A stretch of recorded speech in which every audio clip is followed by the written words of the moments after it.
Every Russian city has a city square, and in every square you would find the statue of this man. His baby picture had been flown into space, and his body is still preserved to this day. He's pushed his version of communism so powerfully that he was able to overthrow the government of the largest country in the world. But who is this man, and why do Russians worship his legacy so much? His name is Vladimir Lenin, and he's considered by many the father of modern Russia. To some he was a hero, and to others he's a bloodthirsty villain. Today we are going to be talking about Russia's most feared leader ever.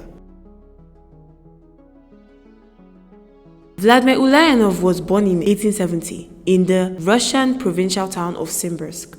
He would later be known as his alias Vladimir Lenin, and we are going to explain that later in this video. Unlike a lot of other historical figures that grew up poor, Lenin grew up quite comfortable.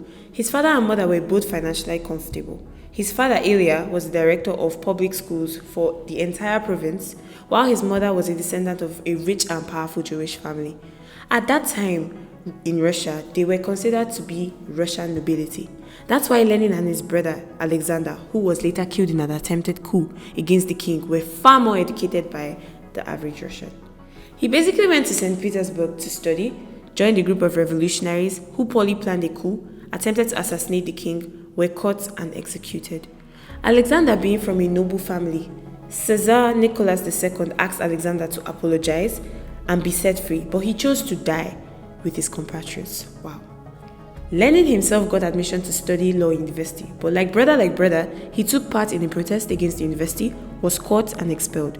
Then he decided to educate himself. The Revolution.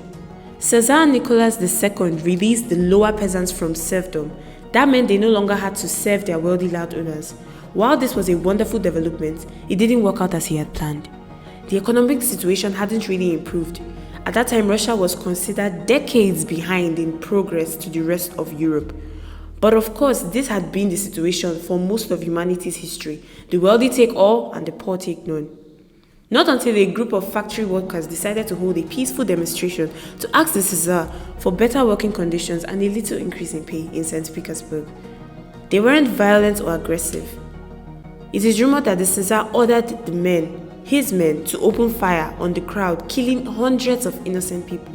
It was nicknamed Bloody Sunday, and this is believed to be the real spark of the Russian Revolution. Please subscribe to the channel and watch our next segment, the Russian Revolution.